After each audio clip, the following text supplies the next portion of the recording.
তোমরা 1.5 হাত দাড়ি রাখো, কোনো জায়গায় বলেন নাই। তোমরা টুপি পরো, কোনো জায়গায় বলেন নাই। তবে আল্লাহ রসুল এগুলো করেছেন, তাই আমরা করি, সুন্নত হিসাবে মহব্বত সহকারেই করি। কিন্তু কওলি সুন্নত, আল্লাহ যে সুন্নতের হুকুম দিয়েছেন সেইটাই দেখেন। যালিকা মিন সুন্নতি, এইটাই আমি নবীর সুন্নাত। মান আহাব্বা সুন্নতি ফাকাদ আহাব্বানি ওয়া মান আহাব্বানি কানা মাগি ফিল জান্নাহ। আমরা সুন্নতি, এই উপমহাদেশের মানুষ পাগলের এক শেষ। একজন একদিন কচ্ছে আমার, লাইলি মজনুর বিয়েতে যাব। কিরাম কই যাবি রে? তাতে বিয়ে হবে না। ওই আল্লাহ রসুল বল কইয়েছে যে লাইলি মজনুর বিয়েতে তারা যাবে যারা জীবনেও দাড়িতে খুর দিইনি। আমি বললাম যে এই কথা তুই কনে পাইছিস? তাহলে এক হুজুর কইয়েছে। তাহলে হুজুরে আনতে পারিস আমার কাছে, অনেক দিন আগের কথা। হ্যাঁ, সে হুজুর আবার কিরা হলুদ বেড়ির পিঠ সেই, তাই এসে ওদের এলাকায় আমার নিয়ে গিয়ে সাথে করে, হুজুর তো আসে না, আপনি তো চলেন না, চল যাই, তো লাইলি মজদুর বিয়েটা খাবি, আসি ওর। আমি বললাম হুজুর কনে পেলে হাদিস কে আছে? কিতাবে আছে। হ্যাঁ চুপ হারাম দাদা, কিতাবে আছে মানে দেখা। ভণ্ডামি কতদিন করবি রে? আমি আমার যা দেখে, তখন আমি স্টুডেন্ট ছিলাম মাস্টার ডিগ্রির। ওই ডাক্তারের বউ, এক ডাক্তার বাড়ি গিয়েছে, ডাক্তারের বউ তার পা টিপছিল। আমার যা দেখে ঘরে চলে গিয়েছে, হলুদ বেড়ির পীর সাহেব। আমার বাদানরা, এই বাইট পাইটগুলো ইসলামটাকে নষ্ট করে ফেলেছে। সুন্নতের চেহারা তারা আমাদের সামনে এমনভাবে উপস্থাপন করেছেন, তোরা দাড়ি নিয়ে থাকুক, পাগড়ি নিয়ে থাকুক, টুপি নিয়ে থাকুক, ওরা এই সবটা নিয়ে থাকুক। আসল জায়গায় চলে গেলে কোরআনের মূল স্পিরিট যদি ওরা বুঝে ফেলে, তাহলে ওদের ঠেকানো যাবে না। এইটুক নিয়ে খুশি থাকুক, এইটুক করেই যাতে ওরা জান্নাত পায়, এইরকম ওয়াজ যাতে চলতি থাকে, তাই চলতি থাকুক। ঠিক না বে ঠিক? বাবা যে ইমান থাকে কোন জায়গায়? অন্তরে।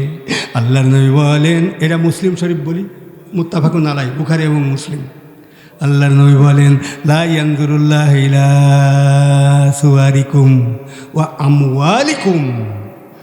Allah subhanahu wa ta'ala will not look to your dresses and your comprehension. আল্লাহ রাব্বুল আলামিন কখনো তোমার চেহারা সুরত এবং তোমার মাল সম্পদের দিকে নজর দেবেন না। আল্লাহ নজর দেবেন ওয়ালাকিন ইয়ানজুরু ইলা কুলুবিকুম ওয়া আমালিকুম। আল্লাহ নজর দেবেন তোমার অন্তর এবং তোমার আমলের দিকে। নাকি মুখে দাড়ি দেখে আল্লাহ ভুলে যাবে বোধহয় না? হ্যাঁ, তাহলে আল্লাহর নবী এই কথাটা বলতেন না। সুওয়ারিকুম মানে তোমার চেহারা, সুরত, দাড়ি, টুপি, বেশভূষা, এদিক নজরই দেবেন না। ওর তোর দাড়ি ছিল কি না ছিল তা নিয়ে কোনো প্রশ্নই হবে না। খুব ভালো করে বোঝেন কথা, কিন্তু খুব ভালো করে কথা বোঝেন, উল্টো পাল্টা বসবেন না। আমি খুব ডাইরেক্ট ওয়াজ করে গেলাম, দাড়ি নিয়ে কোনো প্রশ্নই হবে না, কবর জগতেও হবে না, হাসর জগতেও হবে না। তোর অন্তরটা কেমন ছিল আর আমলগুলো কেমন ছিল, ওয়াজ হয়ে গেল। তবে দাড়ি সুন্নত। আপনারা কিন্তু আমার ভুল বুঝবেন না গো, অনেক জায়গায় ভুল বুঝে ফেলে। আমি বলে দিয়েছি, এই দেখেন আমি ভেলকো দাড়ি না, আমার ভেলকো দাড়ি এখন তার উঠে গিয়েছে। তাহলে আগের দাড়ি দেখলি, আর আপনারা তো দেখছেন 20 বছর যাবৎ ভেলকো দাড়ি। ওই দেখেন, আমি যখন ওই অক্সফোর্ড বিশ্ববিদ্যালয়ে লেখাপড়া করতাম, পিএইচডি করতাম, আমাকে ওরা বলছিল, আমার গাইড এডি পাংসারি, ওই পর্তুগালের মানুষ, পর্তুগাল খেলায় ঠিকই গিয়েছে মানে পর্তুগাল, ওই পর্তুগালের এডি পাংসারি আমাকে বলছি, তখন দাঁড়িয়ে আমার এই অনেকটাই কালো ছিল, সাদা হয়েছে কিন্তু অনেকটা কালো ছিল। বলছে, ও mister Hussain, you too spiritual beard, তোমার দাড়ি চাইছিয়ে ফেলা ভালো। বললাম, হোয়াই, কেন? তাহলে you look to be smart, তোমাকে স্মার্ট দেখাবে দাড়ি চাইছিয়ে ফেললে। আমি সেদিন এমন জায়গায় রেগে গিয়েছিলাম, চিৎকার করে বলেছিলাম, I am always ready to abandon the study of your country, I am ready ready to leave your country, আমি তোর দেশ ত্যাগ করতে রাজি আছি, আমি তোর দেশে লেখাপড়া না শিখতে রাজি আছি, কিন্তু আমি আমার দাড়ি চাচতে রাজি নই। কেননা this is the symbol of my prophet মুহাম্মদুর রাসূলুল্লাহ সাল্লাল্লাহু আলাইহি ওয়াসাল্লাম।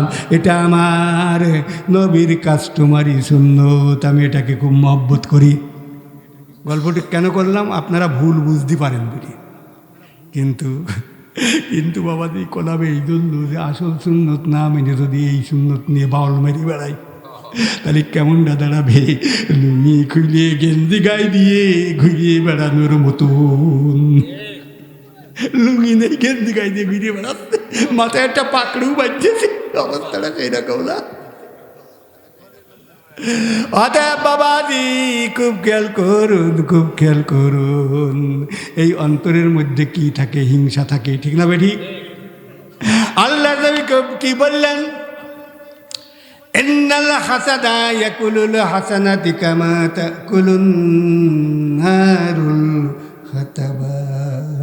আরে ওই দেখুন, বৌমা শাশুড়িকে হিংসা করছে, শাশুড়ি বৌমাকে হিংসা করছে, ননদদের সঙ্গে পর্দা হচ্ছে না।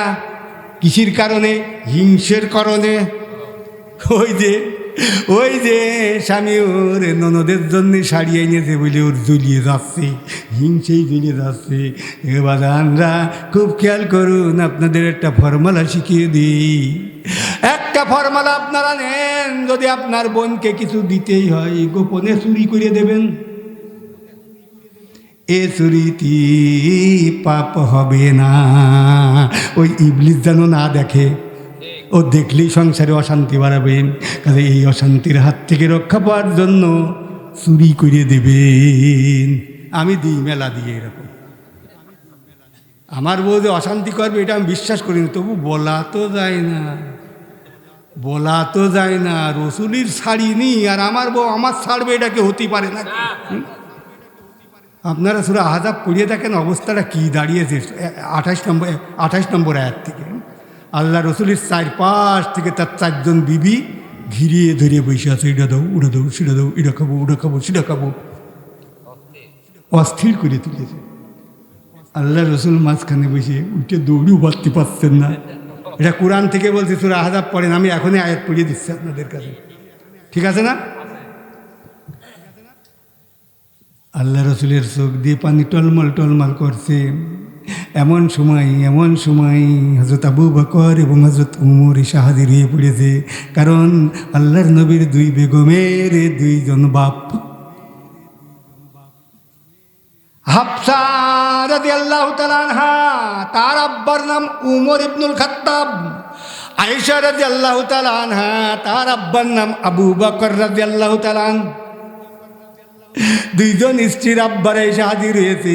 আল্লাহর নবী এইবার যেন হাত ছেড়ে বেঁচেছে এবং বলছে, ওমর, আবু বকর, দেখো দেখো দেখো দেখো, এরা আমাকে কিভাবে আক্রমণ করেছে, তোমরা একটু দেখো। একা একা আল্লাহর নবী হিম খেয়ে যাচ্ছিল, একটু সাহস পেয়েছে। কিন্তু ওই আবু বকর আর ওমর তার 2 মেয়ের উপরে, 4 জন স্ত্রী ছিল ওই সময়। উম্মে কুলসুম জয়নবের সঙ্গে তখনও বিয়ে হয় নাই। সাউদা, হাফসা, উম্মে কুলসুম আর আয়েশা, এই 4 জন স্ত্রী ছিল সেই সময়। জয়নবের সঙ্গে তখনও বিয়ে হয় নাই। আমার বাজানরা, মা বোনরা আছে না, ছেড়ে দৌড় মেরেছে। আমার বাজানরা একটু খেয়াল করেন, একটু খেয়াল করেন। ওই 2 সাহাবী তাদের 2 জন মেয়ের দিকে কটমট দৃষ্টিতে তাকাচ্ছে। তোরা রসুলের কষ্ট দিচ্ছিস, কটমট করে তাকাচ্ছে। মেয়ে 2 জন একেবারে মাথা নিচু ফিরিয়েছে বাপের এই অবস্থা দেখে।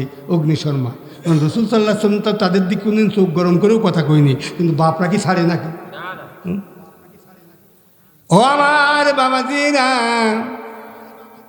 আল্লাহর নবী মাথাটা নিচু করেছেন, আল্লাহর নবীর শরীর ঘামা শুরু করেছে। আবু বকর বুঝলেন, ওমর বুঝলেন, তো এই মুহূর্তে আল্লাহর উপরে ওহী, আল্লাহর নবীর উপরে ওহী নাজিল হবে, অবস্থা বুঝে ফেলেছে আবু বকর এবং ওমর। হ্যাঁ, আল্লাহর নবী চোখ বুজে ফেললেন। বসা অবস্থায় থরথর করে কাঁপছেন। স্ত্রী 4 জন বসে আছে চারিদিকে। আবু বকর দাঁড়িয়ে আছেন, ওমর দাঁড়িয়ে আছেন। আল্লাহর নবী ঘামতেছেন, কপাল দিয়ে ঘাম দরদর করে ছুটতেছে, সমস্ত শরীর ভিজে গেছে। আমার বাবাদেরা, এমন সময় আল্লাহ ওহী নাজিল করলেন।